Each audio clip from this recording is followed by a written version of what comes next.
भारतीय किसान यूनियन के प्रतिनिधि मंडल के साथ बैठक हुई। इस बैठक में सूबे के कृषि मंत्री जेपी दलाल भी मौजूद थे और इसी पर बातचीत करने के लिए हमारे साथ इस समय मौजूद हैं सूबे के कृषि मंत्री जेपी दलाल। सर, बैठक हुई थी प्रतिनिधि मंडल के साथ, क्या कुछ रहा उस बैठक में, क्या कुछ निकल कर सामने आया? देखिए, समय समय पर हम जो किसान प्रतिनिधि हैं उनसे मिलते रहते हैं और कल भी हमारी मुलाकात जो भारतीय किसान यूनियन के बहुत सारे नेताओं से मुलाकात हुई। 10 बजे संत कबीर जो कुटीर है, मुख्यमंत्री जी का आवास है, 2-2.5 घंटे हमारी उनसे चर्चा हुई। मुख्यमंत्री जी भी थे, हमारे वरिष्ठ अधिकारी थे और उन्होंने लगभग 14-15 एजेंडे लिए हुए थे। बिंदुवार हमने उनसे चर्चा की।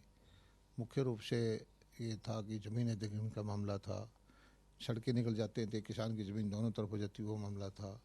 एक सुप्रीम कोर्ट का फैसला आ गया था जिससे कि ये धौड़ीदार और किसानों की ज़मीन जो पंचायतों में वेस्ट हो गई थी वो मामला था।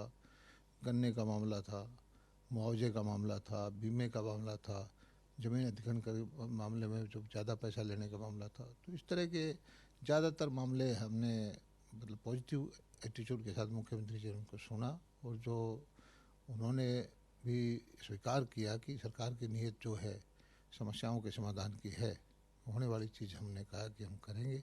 और बड़े खुशी माहौल में किसान नए साल में हमारे से मुलाकात करके गए।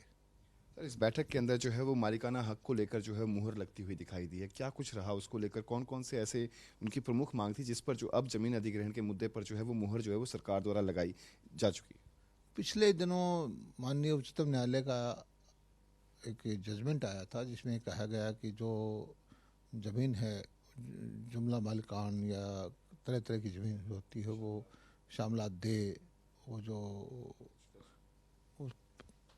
जिन पर गांव वासियों का अपने इंडिविजुअल आदमी का कब्जा हो गया था, कृषि कर रहे थे, मालिकाना हक भी मिल गया था, वो वापस से पंचायत में वेस्ट करने का हो गया।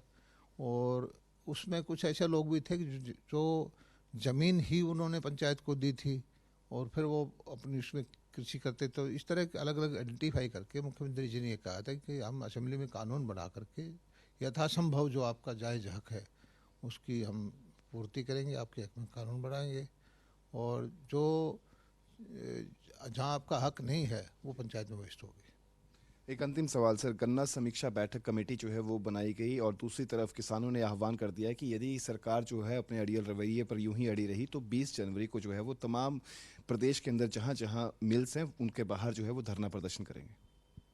नहीं, एक नेता ने तो ये कहा कि मिलों को हम बंद कर देंगे।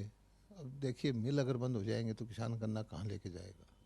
इस तरह की सोच रखने वाले नेता अच्छे नहीं हैं। और पिछले 10-12 साल से हमेशा देश में सबसे ज़्यादा अच्छा गन्ने का भाव हम देते हैं और सौभाग्य हमारा ये है कि किसी की भी पेमेंट हम पेंडिंग नहीं रहने देते। इस साल भी हम साथ साथ पेमेंट कर रहे हैं और देश में एक प्रदेश को छोड़ करके सबसे ज़्यादा भाव हमारा ही है। बहुत बहुत शुक्रिया। तो ये थे हमारे साथ सूबे के कृषि मंत्री जेपी दलाल, जिन्होंने कहा कि भारतीय किसान यूनियन के प्रतिनिधि मंडल के साथ जो बातचीत हुई उसके अंदर जो मांगे जो है वो किसान यूनियन द्वारा रखी गई थी, उन मांगों में से बहुत सी मांगों को जो है वो मान लिया गया है और जल्द ही किसानों के हित के लिए मालिकाना हक को लेकर जो है एक कानून जो है वो लाया जाएगा। चंडीगढ़ से कैमरा पर्सन रिंकू मेहरा के साथ रवि चंदेल, सूर्य समाचार।